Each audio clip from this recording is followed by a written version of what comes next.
This is the Polynesian Triangle. It's the largest triangle in the world.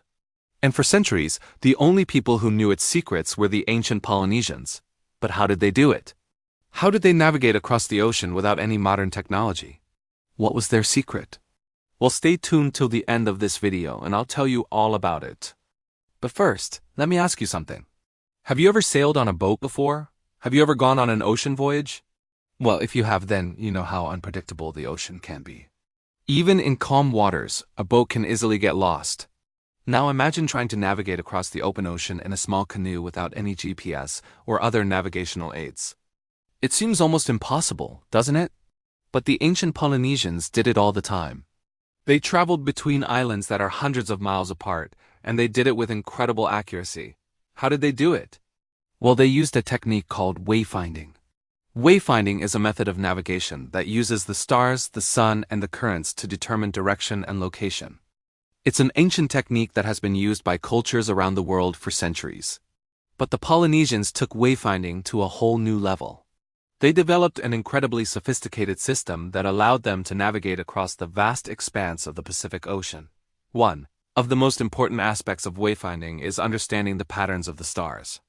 The stars move in predictable patterns across the sky, and wayfinders use these patterns to determine direction.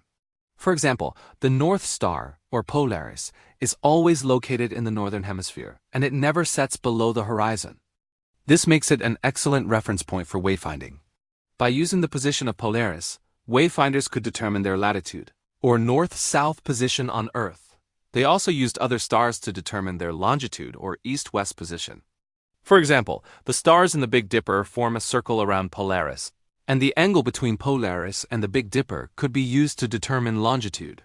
The ancient Polynesians memorized the positions of hundreds of stars, and they used this knowledge to navigate. They also used the stars to keep track of time. By observing the rising and setting of the stars, wayfinders could estimate the time of day, which was important for determining speed and direction. But the Polynesians didn't rely on the stars alone. They also used the sun, the waves, and the winds to help them navigate. For example, they would observe the angle of the sun in the sky to determine their latitude. They would also look for certain wave patterns and swells to help them find their way. In fact, the ancient Polynesians were able to navigate using the swells in the ocean, much like we use GPS today. They observed that the swells in the ocean had different shapes and sizes depending on the direction from which they were coming. By reading the swells, the Polynesians could determine the direction of the current and adjust their course accordingly. They also used the winds to help them sail. They would choose to sail in the same direction as the wind, which would allow them to travel more quickly.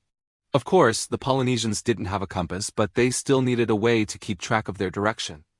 So they developed a clever solution. They would take a piece of driftwood and stick it in the water. Then they would watch the direction that the wood drifted in. If the wood drifted to the right of the boat, then they knew they were sailing to the west. If the wood drifted to the left, then they knew they were sailing to the east. Today, many of these ancient techniques are being rediscovered and used by modern sailors and wayfinders. People from all over the world come to the Pacific Islands to learn from the experts. In fact, the Polynesian way of navigating has been called the last great navigational discovery of the 20th century. What do you think? Would you ever try to navigate using only the stars and the currents? Let me know in the comments below. And if you enjoyed this video, please be sure to like and subscribe. Thanks for watching. Until next time.